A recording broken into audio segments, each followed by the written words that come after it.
What is up? How's it going, everybody? Welcome back to the Bending Ballistic Show. Today, I have a little bit different video for you today. This is kind of a somber style video, and I want to be as transparent as I can without having any bias here, and also be cautious of a grieving family. So, this is the story of a grieving mother and a son grappling with mental health struggles and an online company selling what are known as quote unquote ghost gun kits in a lawsuit that could have major implications for the gun industry. So, Laura Hemp is taking on Husky Armory, alleging that their business practice enabled the tragic death of her son, 18-year-old Henry Willis, isn't just about a product, it's about laws or lack thereof and govern of who can buy a firearm. So, let's talk about it. So, according to the lawsuit filed Jefferson County Circuit Court on July 6th of 2023, Henry Willis, 18-year-old, a recent graduate from a Kentucky high school, purchased a quote-unquote ghost gun kit from a website of Husky Armory. The kit, which included everything needed to build a Glock-style pistol, was shipped directly to his home. Just 24 days later, on July 30th, Henry tragically used the firearm assembled from that kit to take his own life, which is very unfortunate, and I'm so sorry that this happened to you. His mother, Laura Hemp, is now suing Husky Armory and its parent company, Up North Media LLC, seeking accountability for what she believes was an avoidable tragedy. The central argument of the lawsuit revolves around the nature of quote unquote ghost guns. These are firearms that are sold as incomplete parts, often without serial numbers, and are not regulated as traditional firearms. This allows them to be sold online without a background check or age verification, bypassing the very laws that are designed to prevent such a tragedy. And Herp's lawsuit alleges that Husky Armory's business model is built on illegally circumventing federal law.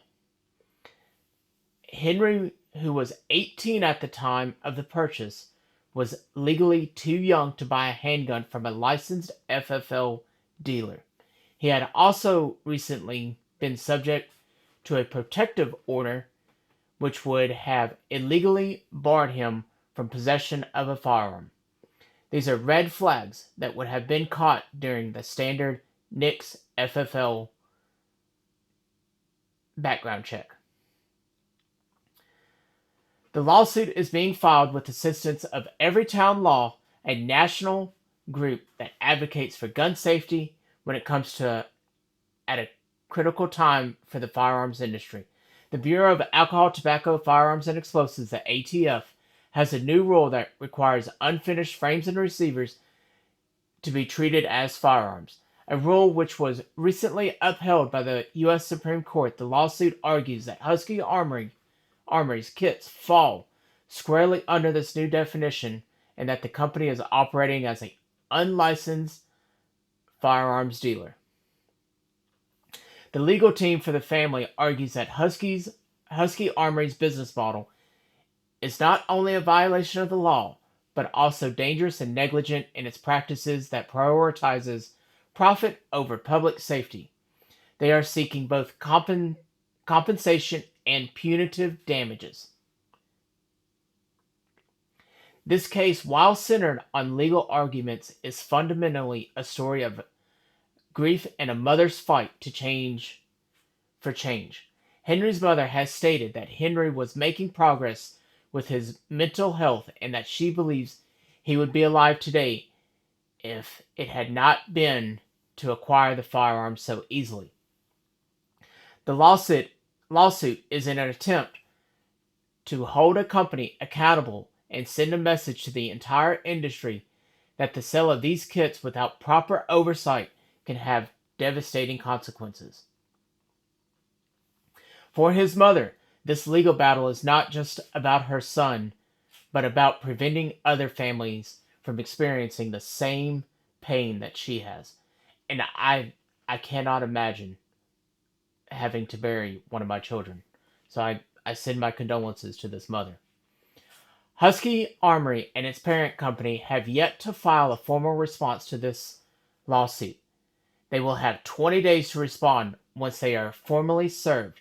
The outcome of this case could have significant precedent on the sale of quote unquote ghost gun kits nationwide. It will force the courts to directly address whether these kits are firearms that should be subject to the same regulations traditionally as a manufactured handgun. While the outcome of this lawsuit could shape the future of online firearm sales, the accountability of companies operating in this space. But I want to know what your thoughts are on the regulation of these ghost gun kits. Do you believe companies like Husky Armory should be held accountable?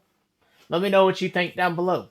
And for those that are not aware of what a ghost gun kit is, it is a unfinished framer receiver that you have to self finish on your own.